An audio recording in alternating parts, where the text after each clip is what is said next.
Yeah, I know what you're thinking. You can get a job in the Middle East simply by trying or by magic, through others, or by fluke. Remember that competition is everywhere. Some here, some there, but bam!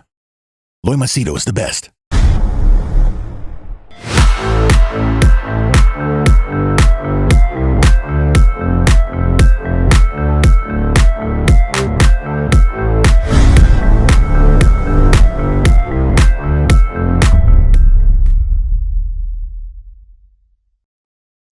All right, in this video, I'm going to share with you a couple of things that they do not teach you in your schools or universities, skills that are very important, especially in your day-to-day work life. And this is not limited to those who are 20-year-old or 30-year-old.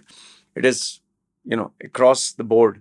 But I can definitely tell you that people who are at the senior level management, they are well aware of these. So these are skills which you'll not learn or nobody will talk about, but which will be very useful.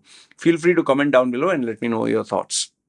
In case you're new to my channel, my name is Loy Machedo. I'm a personal branding strategist who specializes in helping people get good, well-paying jobs in the Middle East, especially UAE, Dubai.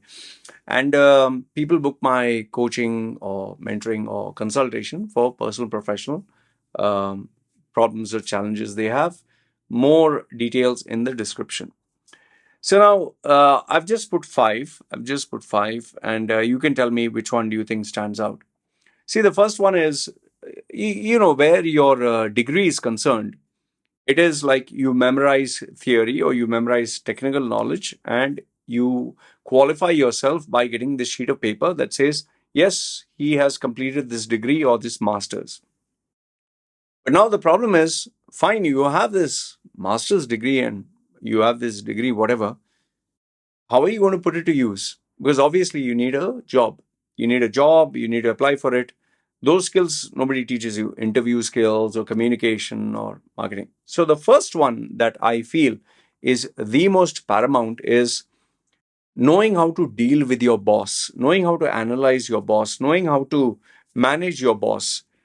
Because let me tell you this, your level of success or how far you will succeed in the corporate world is directly or indirectly proportional to the support or the lack thereof you get from your immediate boss. Because if your boss doesn't like you, he is not going to put in a favorable word. He's not going to mentor you. He's not going to guide you.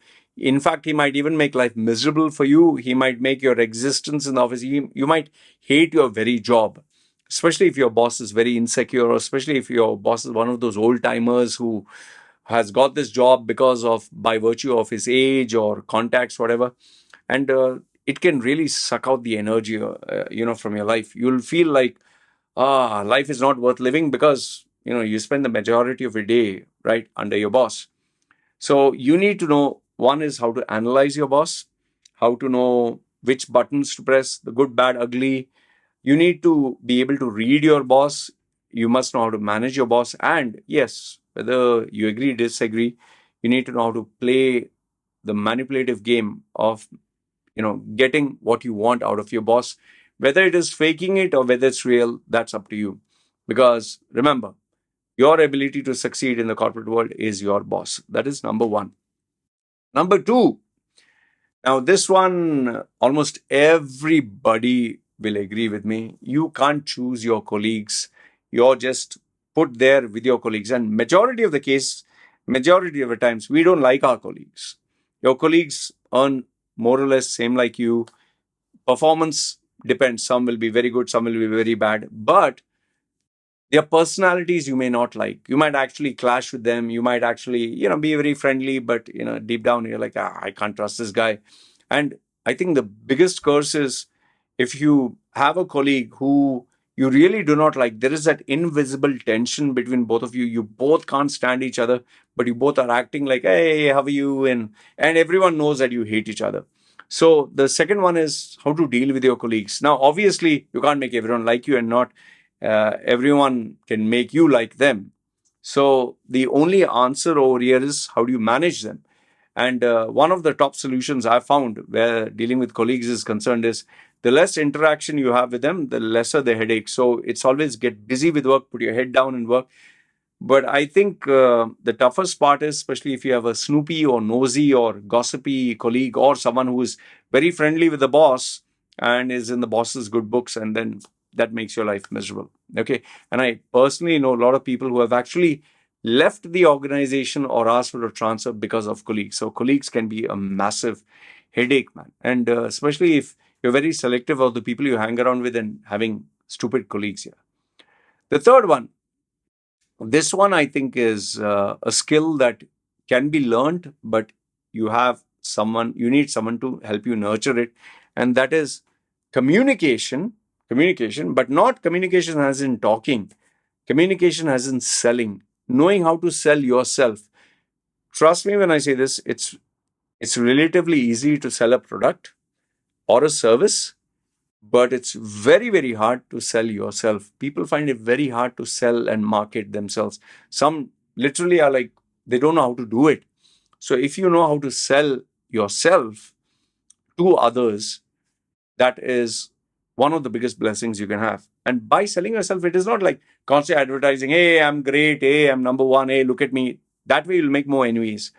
There is a subtle way of doing it. This one, making a big noise, is a very explicit and loud way. The subtle way is where you manage to score beanie points with other people by doing favors, by being a good assistant, by being an inspiration. There are many ways, and different people, it's very different. So there's no one size fits all. Remember that much. But it is very important to sell yourself, if not in your company, because sometimes your company can have a very small structure. You must market yourself and sell yourself to your competitors and the industry in general in order to be relevant. Because remember, if nobody knows you exist other than the four walls, nobody's going to offer you an opportunity. And one of the core reasons why I've been able to survive is I constantly do this. I sell myself or my services to literally every possible person in every part of the world. I make myself noticed. Okay. Number 4 is networking. I made previous videos. I know some of you requested how do you actually network when you go to a conference or event. I'll make a video of that later. But it's very important to network not only outside at events, parties, seminars, conferences, within the organization, especially if the organization is big. Okay. Like maybe your boss knows you, maybe your colleagues know you. But what about your boss's boss? Does he know you? What about the people in other departments? Do they know you? What about people, in cross functioning, like your suppliers, your vendors? How many people know you? Now, network is not just about, hey, hi, how are you? Or you give your business card. It's about building relationships and knowing how to leverage those relationships. Remember, everyone in the corporate world is looking for a benefit.